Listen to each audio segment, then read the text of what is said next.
Welcome to the Power of Pleasure podcast. I'm your host, L'Oreal, and I'm on a mission to help you embrace pleasure as a lifestyle. This show is a love letter to all the pleasure life has to offer.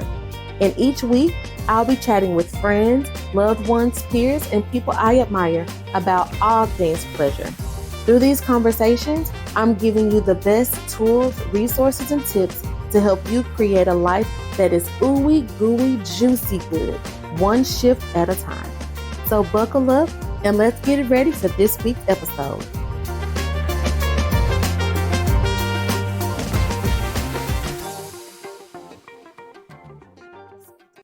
Good morning, good afternoon, good evening, beautiful people. Thank you so much for joining me for another episode of the Power of Pleasure podcast. Today, I'm going to be talking to the joy goddess herself. Please help me welcome to the show, Miss Mallory Kiersten. Give me a round of applause. Excellent. Yes, a round of applause. Absolutely. How are Thank you? I'm great. How are you? I'm doing really good, and I'm glad that we finally got the chance to connect today. I'm looking forward to this discussion, and I know it's going to be good. Yeah. And so before we jump into this work and how you got started, could you introduce yourself and let the people know a little bit more about who you are and what you do? Yeah, amazing. So I'm Mallory Kiersten. I go by the Joy Goddess because I think we could all do with a little more joy in our lives. Mm-hmm. And I'm a self-love coach. And that's just the basic umbrella term that I can use for all of the things that I do. And a big way that I sort of coach people on this path of self-love is through reclaiming their pleasure. I think we get so, from, conditioning when we're little itty bitty ones, work now, play later. I mean, we can just slowly but surely shut down our pleasure as life goes on. And I see way too much of that and just want to help people bring it back into their lives. I love that. And I couldn't agree more. That is another reason why, I do the work that I do. And that's another reason why I start this podcast, because I want to show people that you can have pleasure in all aspects of your life. It's not just limited to sex and, the bedroom. Like, your whole life can be pleasurable. And so I'm really interested in how you became a joy goddess and what, inspired you to do the work that you're doing. So is this something you always knew you wanted to do, or did it just find you? So the Joy Goddess was actually a name given to me because I was under the illusion that nobody had trouble with joy, because every interaction I'm having with humans out there are joyful ones. And I had to have it explained to me and broken down by a friend of mine and my partner. It's like I was kind of double teamed at that time. And they said, no, they don't. You bring it out in them. And I was like, lies. You're just being nice. Like, what the? No. And that's actually how the Joy Goddess started. There was another coach at the time that I was in her field that called herself the Joy something or other. And I wanted to be out there as something totally different. And so that's how the Joy Goddess herself was born. And you asked if this was something that I had always wanted to do. If you're asking specifically about the Erotic Blueprints, that was an absolute, no, absolutely not. Even if you had asked me a few years ago before it was not even on my radar. And then my mentor at the time was putting out a program, Unstuck Your Sex, that I enjoyed working with my mentor. I had gone through a money course with her, and I loved all the work that we were doing together. And I reached out to her and I was just like, I don't even know why I want this, because I'm not going to talk about sex with you. Just FYI, not going to do it. I was really bratty about it. And she was like, well, you're welcome in the container. I enjoy working with you. You're welcome here. And just let me know.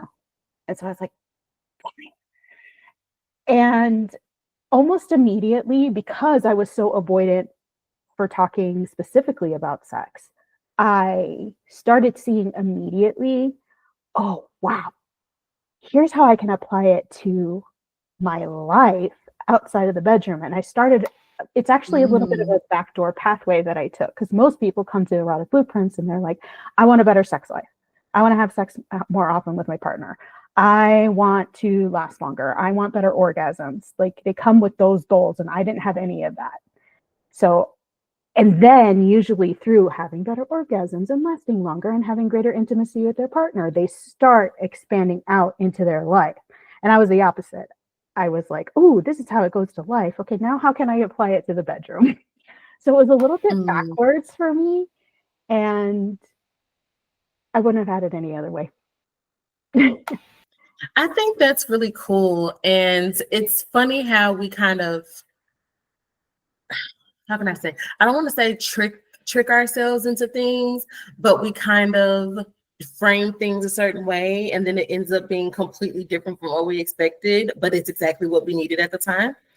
And so what was that kind of light bulb moment for you where you're like, okay, this is good. I like this. I like this a lot. I think I really want to help other people with this. Oh, yeah.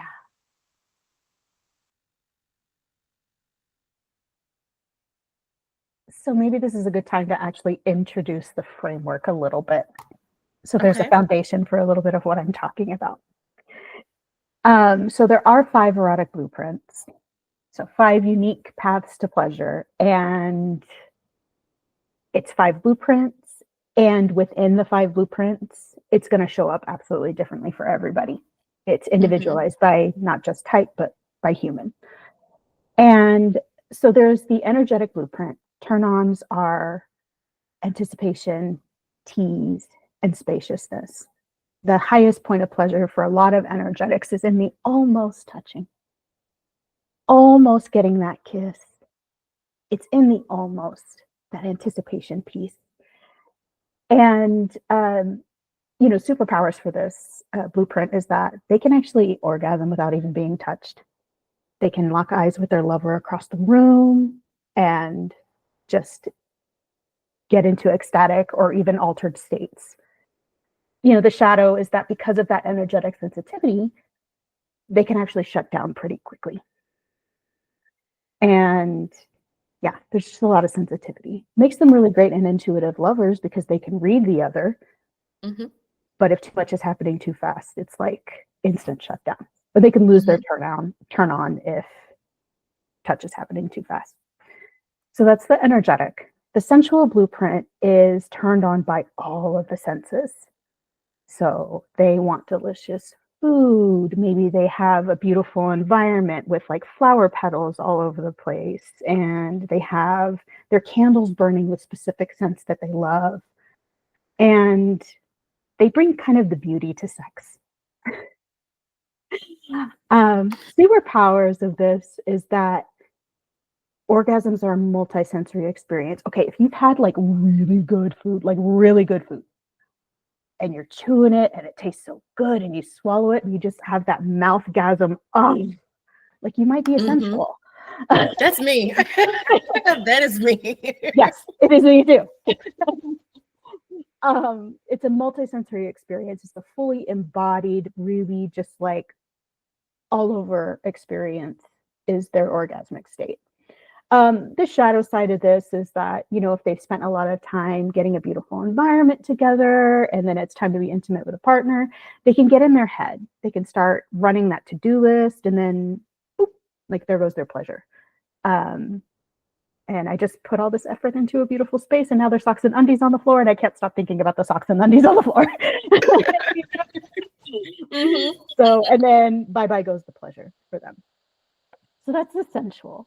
The sexual blueprint is what we think of when we think of sex. Usually it's penetration, it's nudity, it's breasts and vulvas, and it's all of that.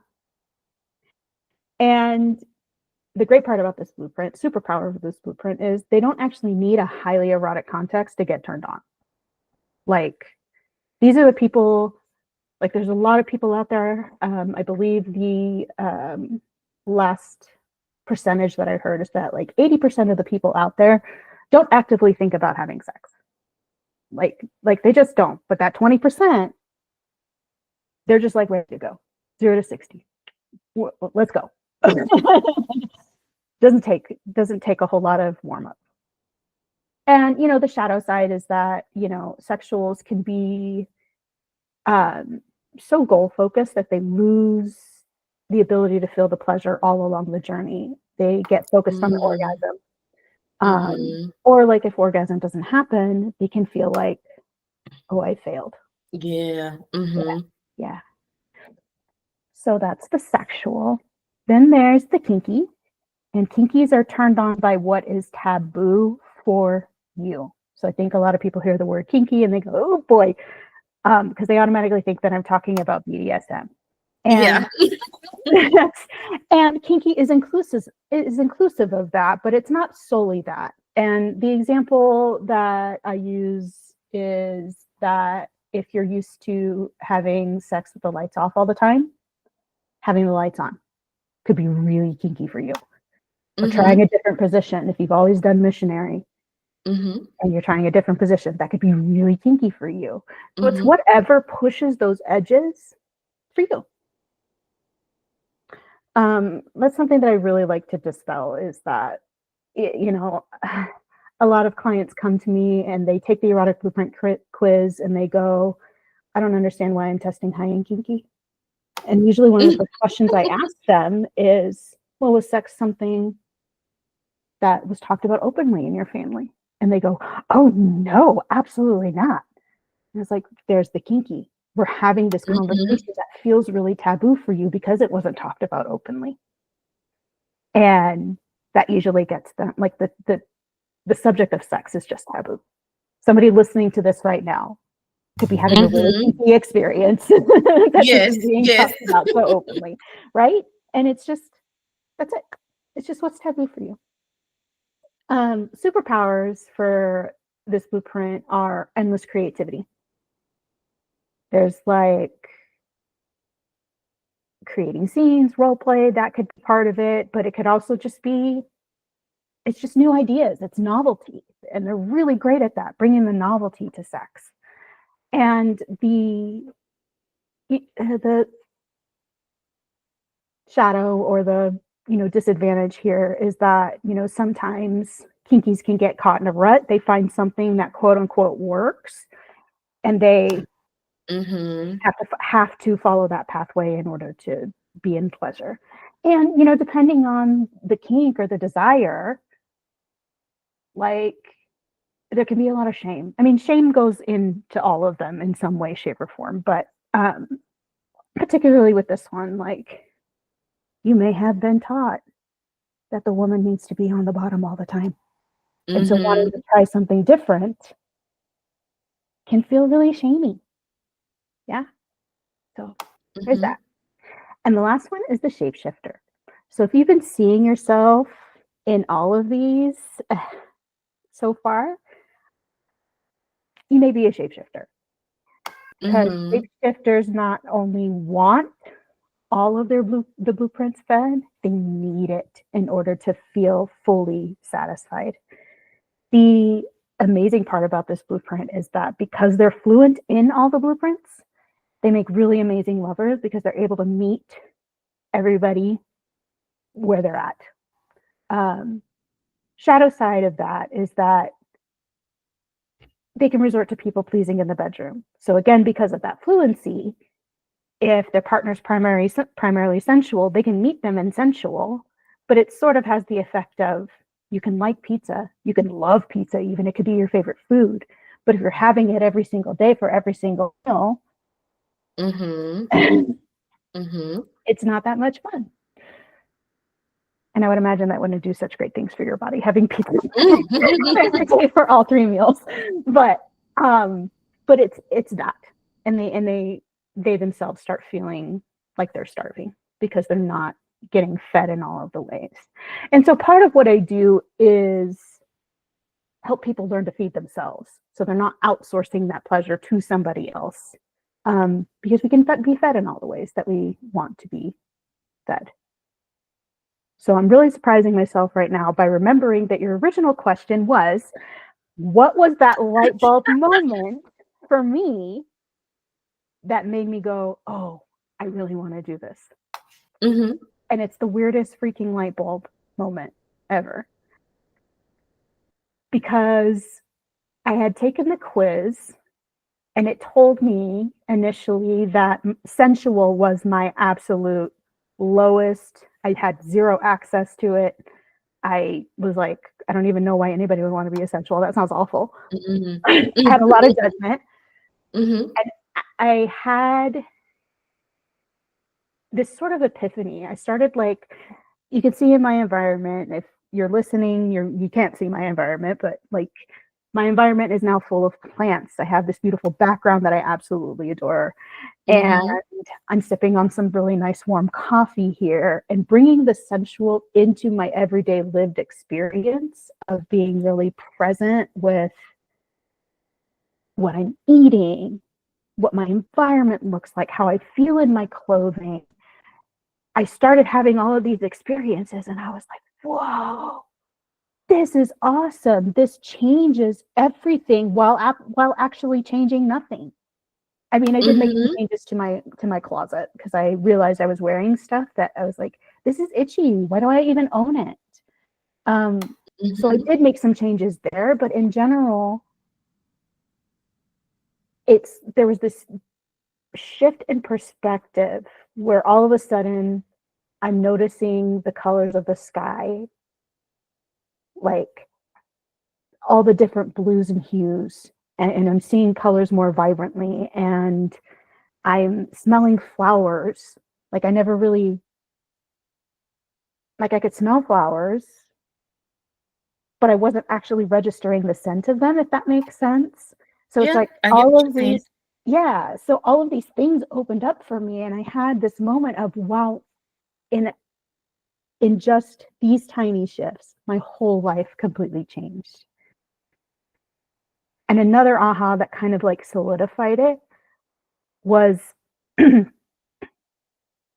understanding my energetic blueprint and that need for spaciousness. I did the weirdest thing that freaks people out when I tell people that I did it, and I deleted everything off of my schedule. Like, typical time management tells us if you want to get something done, you need to put it in your schedule, and you've got to schedule it, and you've got to estimate the time that you're going to do it in, and you plug it in if you want to get it done. So I was doing that, and I was scheduling myself literally to the 5-minute increment and wondering why I was so stressed all the time. That might work for a sexual blueprint, like get stuff done, get to the goal.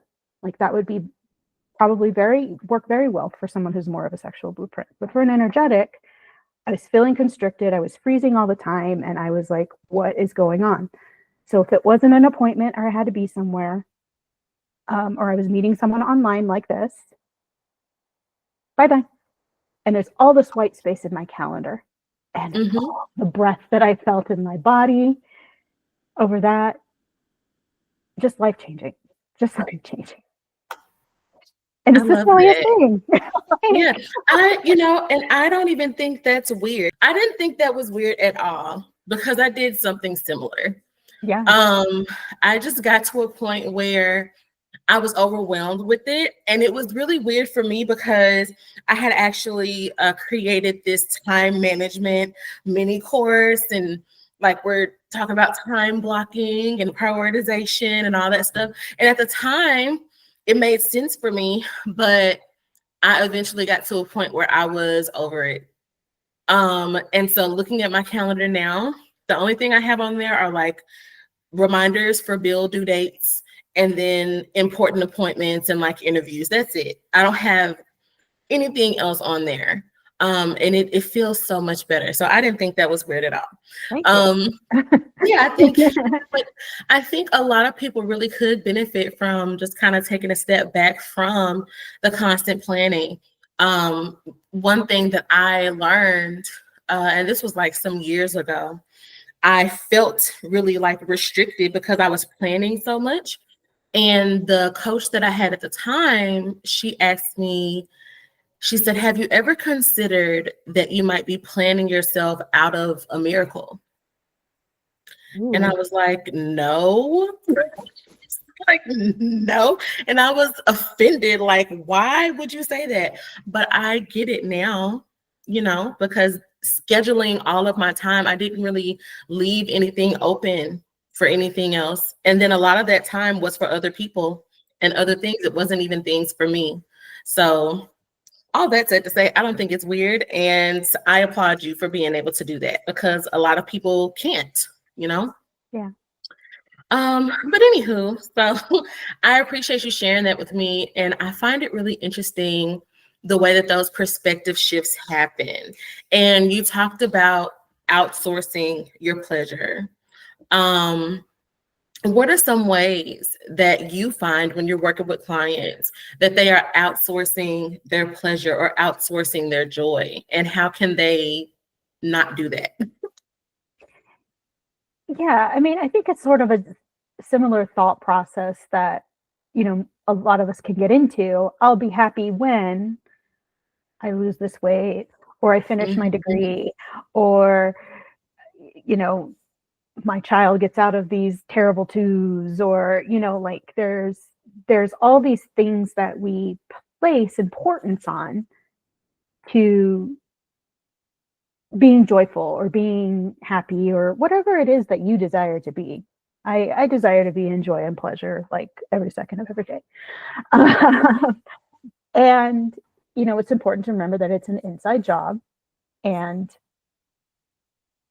I feel like those types of quotes get sent around the internet all the time and people go, yeah, but Mhm. then they go to doing to the same thing.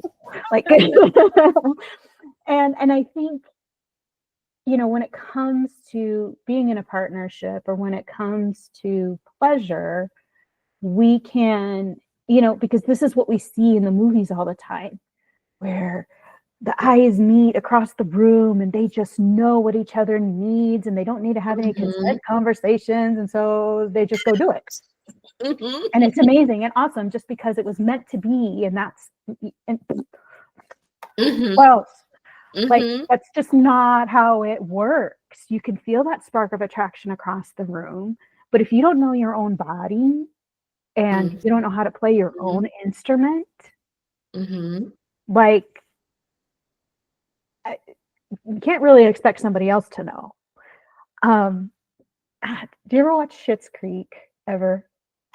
I love that show. I've watched it 3 times. Oh my god. So, Okay, so the scene where Moira is like trying to get David to make something, and I forget, and reading the she's reading the recipe, and she's like, she just got to fold the cheese, and he's like, what even is that? What is that? You just mhm. fold it, David. You just fold the cheese. Like, Yeah. and yes, it's a mother son sort of scenario, but it's the same concept of like, Mhm. what do you mean by that? I have no idea what you're saying. I would like to help you here, but if you can't ask for your desire, Mhm. like if we can't ask for our desires, we definitely Mhm. won't receive it. And I think we can also get to this place where it's like we're afraid to ask because we're afraid we won't receive it. But then if we don't ever ask, we definitely won't. And Mhm. but all of that starts with a knowing of you, with a deep intimacy with yourself.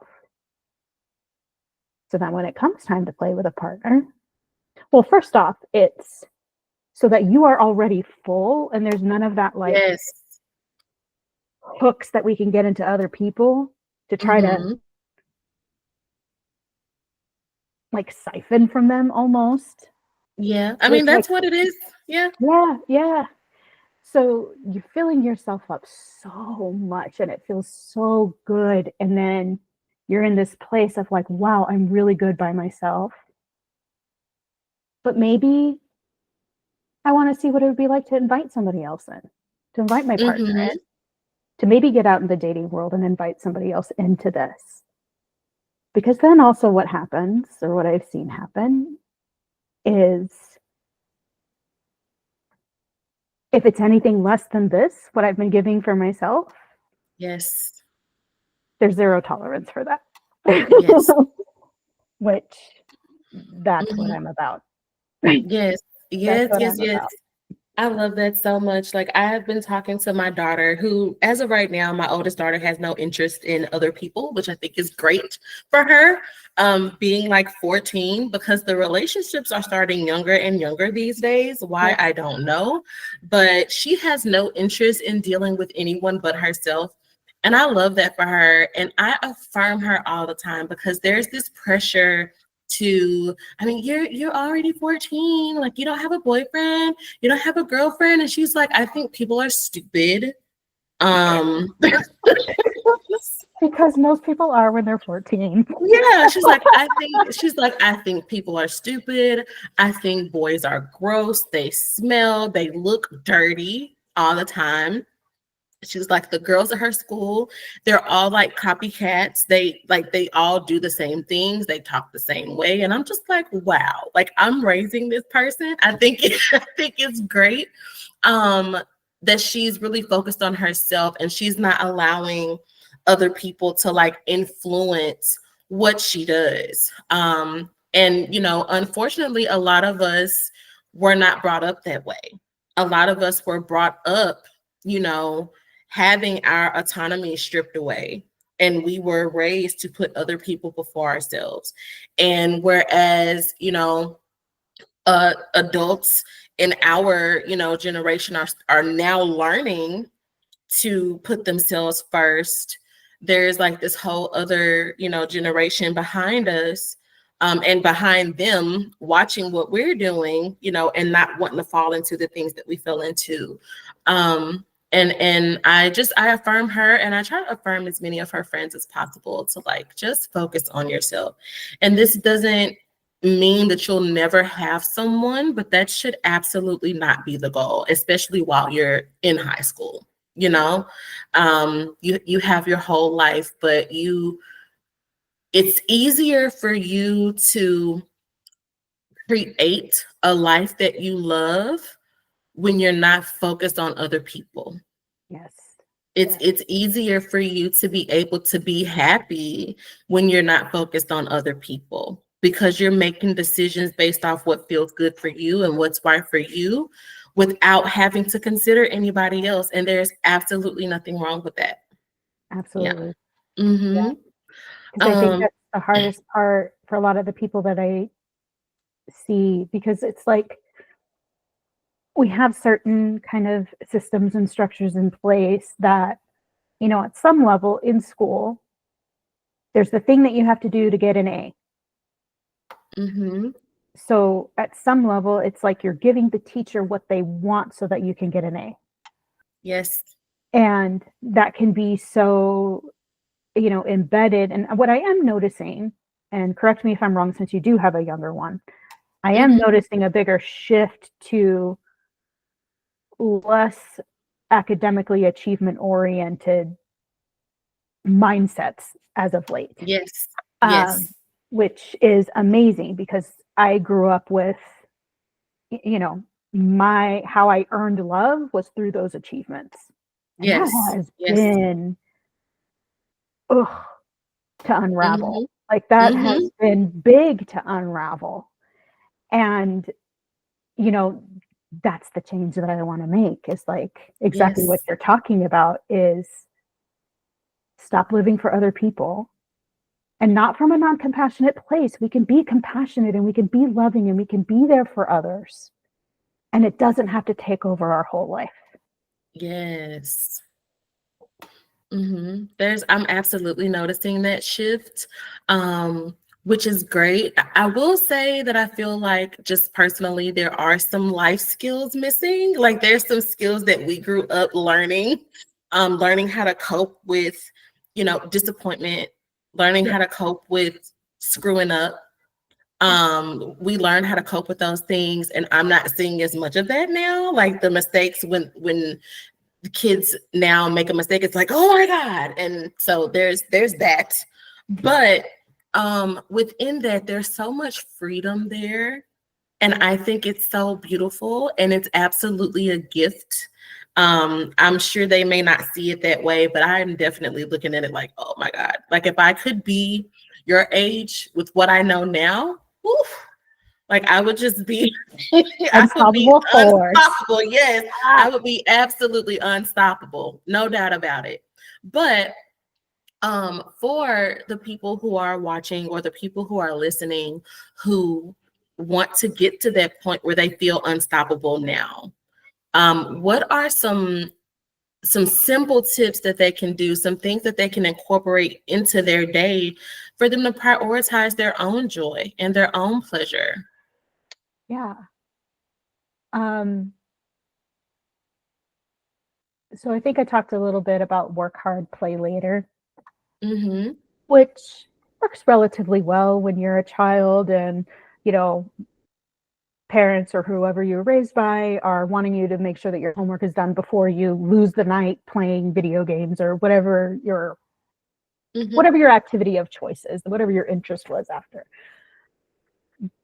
But when we reach adulthood, unless you're doing the laundry naked, the laundry is never done completely. There's always dishes to do. Like when Mm-hmm. you reach adulthood, there's certain things that happen that it's like if you don't make the time for pleasure, like if you don't prioritize that, it won't happen. And you're giving yourself the scraps, which usually lands us in some sort of cycle where we're replenishing just enough. We're filling up the cup just enough to go do it again the next day. Mm-hmm. And in the Erotic Blueprint community, we talk about pleasure first. It's not work now, play later. It is pleasure first. And for me, it's something as simple as waking up in my bed and just like really snuggling in the covers. That sometimes is my pleasure first. Like really dropping Mm-hmm. myself in the moment instead of jumping right out of bed and I got to go do XYZ or, but like taking that moment first thing, pleasure first. And it's not, okay, I got to hurry up and fix breakfast. It's, can I feel my hand? Can I be present, so present in this moment and feel my hand on the refrigerator door?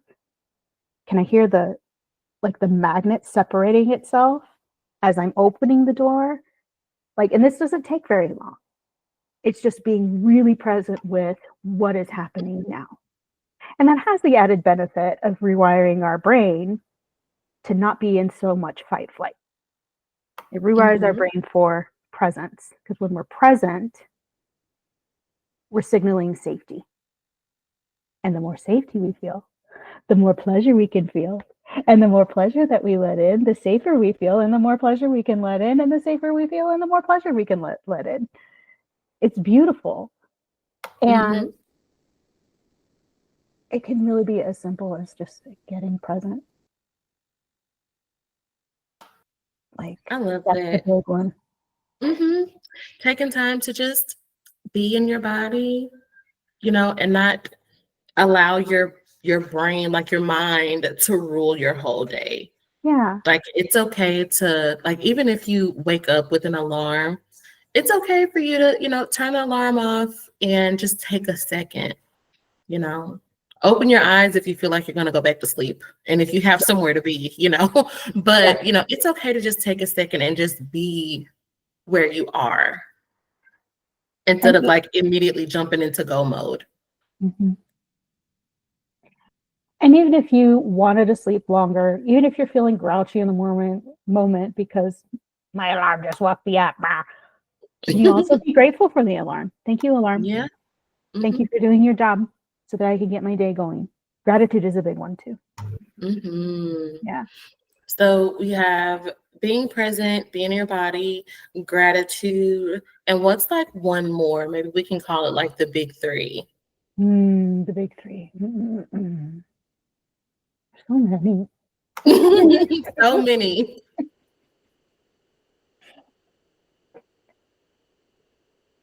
Some like something that has made the biggest shift for me and that I see in others making the big shift is actually getting really clear on our values and priorities and Mm-hmm. living by them, because I feel like when it comes to values and priorities, that's where we can kind of lie to ourselves the most.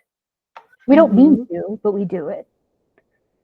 And we can say, I mean, personally, I think number one priority for everybody, yourself. Yes, absolutely. But, I think we can say I prioritize my family. I'm a family man, or I'm a family person. And but then, we've missed our child's, you know, school plays and recitals and stuff. We've missed the last 3 of those because we were working. And even if we're not conscious of it, like, that doesn't feel good when we're not living aligned with our values and our priorities. Mm-hmm. So being really clear on that, getting really clear on, am I actually living them? And start focusing on making those shifts to bring things more into alignment. I mean, if you're in a 9 to 5, or if you're in a job that sometimes requires overtime, it makes sense that you might miss a thing or two. Mm-hmm.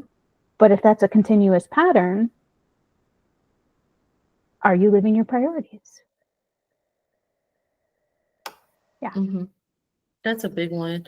And I'm glad that you touched on that, because I just want to say that it really does make a difference, because that's something that I did recently. Took some time off work, and I was able to go to my youngest daughter's like award ceremony where they give out like honor roll and all that stuff. Mm-hmm. And I had missed so many. I had missed so many of those awards, like even from like the year before. And I cried the entire time. But I was so happy. I thought I was going to explode. I cried the whole time. Well, not the whole time. Once she saw that I was there, and I'm getting emotional now, but like just the look on her face and just, I was like, I'm here. Like that just instant. Like I thought I was going to explode. I was so happy. Just that look on her face, and it makes all the difference. And I kept thinking to myself, like, if I hadn't prioritized what I needed, I wouldn't have been able to have that moment. And so it really does make all the difference. It's not necessarily easy, because it's kind of like, oh my goodness, I have moments where I'm like, I hope that they're not just fucking everything up. So like, it's just going to be a disaster when I get back to work. But it doesn't even matter, because I'll deal with it when the time comes. But I'm going to be present. I'm going to enjoy these moments because they matter the most. Yeah. The So mess will always be there for you later. absolutely. The mess will always be there. Always. It's not going anywhere.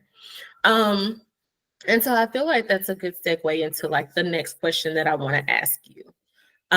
If there's like one maybe like mindset change or like perspective change that you wish everyone could make so that they could have a more pleasurable life, what would that be?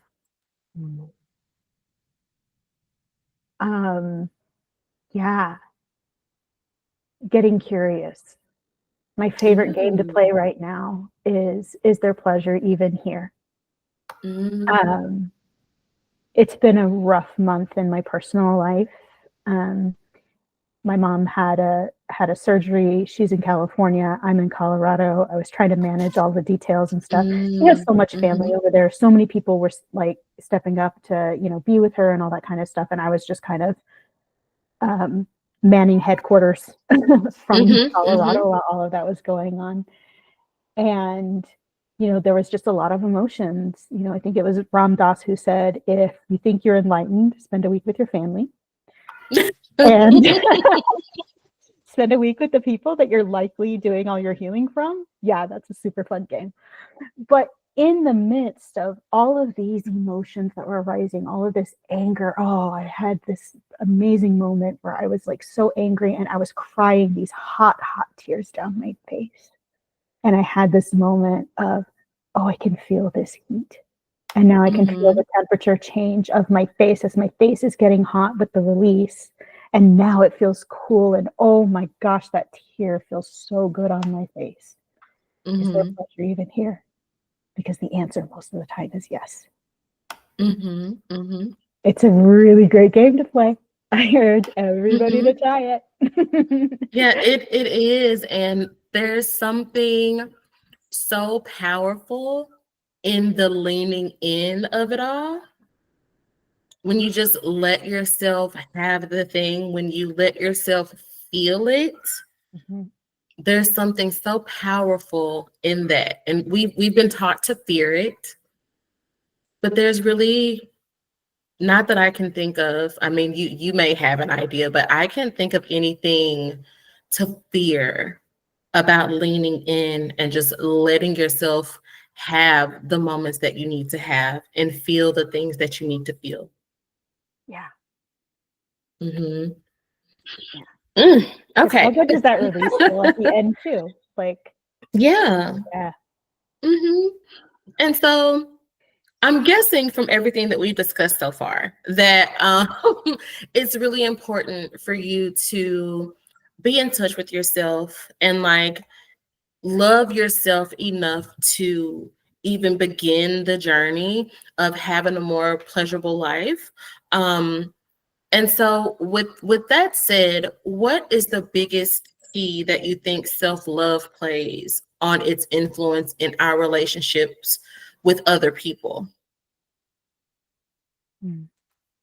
Biggest influence self-love has on our relationship with other people. That's what you're asking? Yes, yes. Yeah. Yeah. Yeah. Yeah. Mm.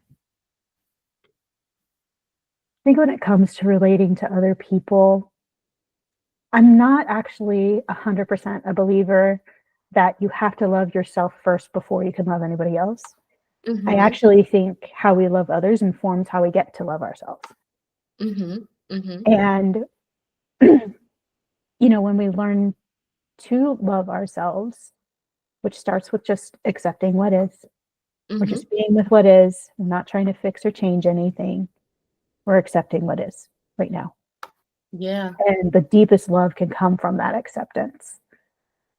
And when it comes to relating with others, it's being able to love without hooks. We're not putting Mm-hmm. hooks in the other people to validate our existence because we're doing that for ourselves. Mm-hmm. And we can love and we can connect and we can reach out. And ultimately, we have this beautiful gift of just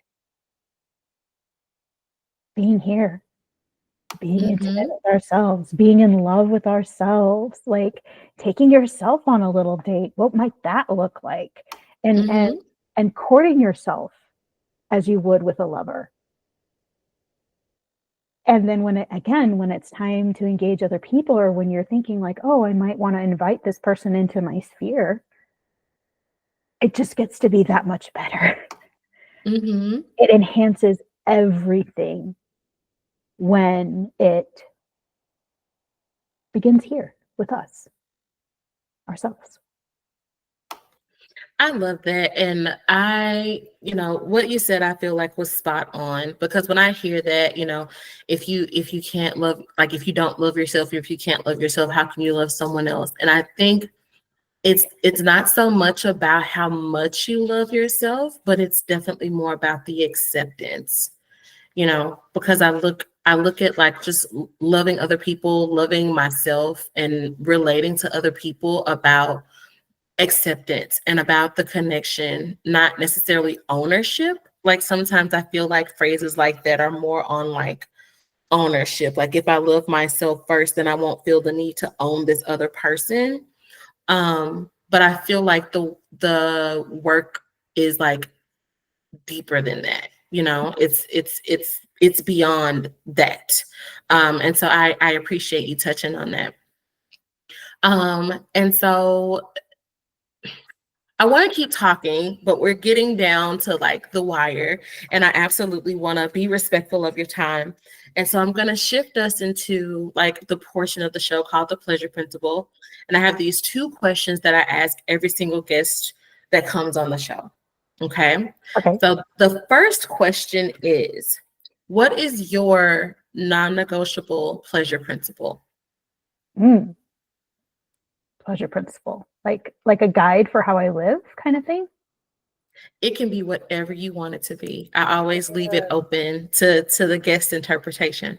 Ooh, my energetic is so happy about all this openness.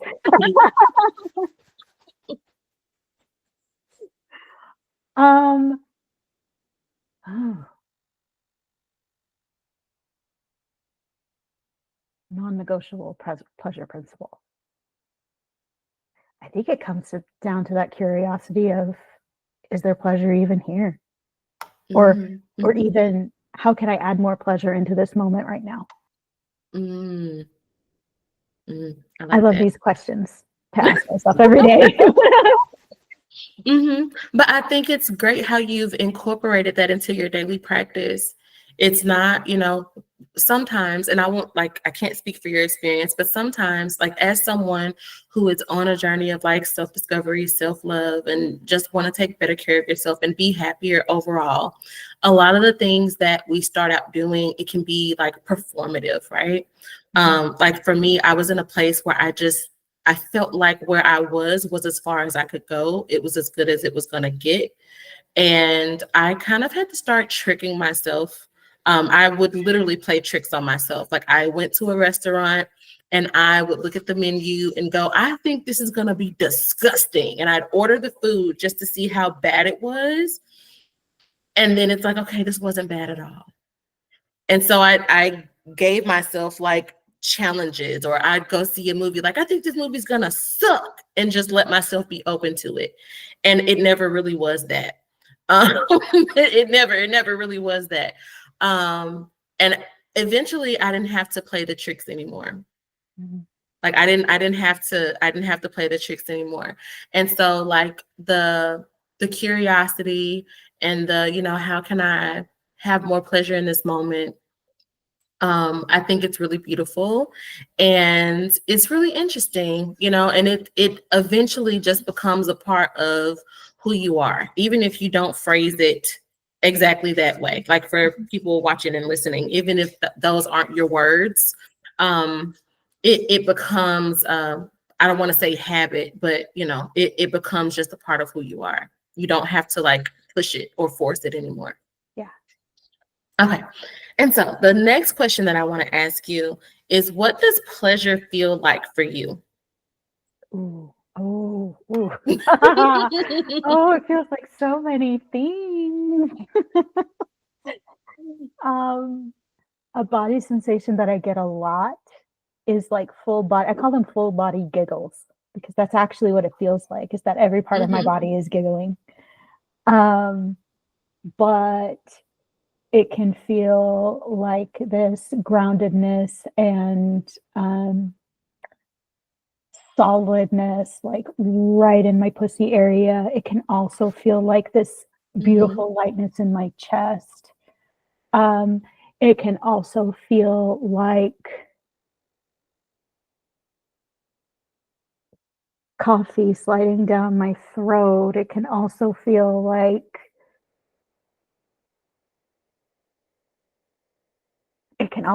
curiosity, and it feels alive, and it feels joyful, and it can sometimes feel peaceful, and it can sometimes feel angry, and it can sometimes feel deep, deep grief, and it can sometimes feel this and this and this and this, because pleasure is everywhere.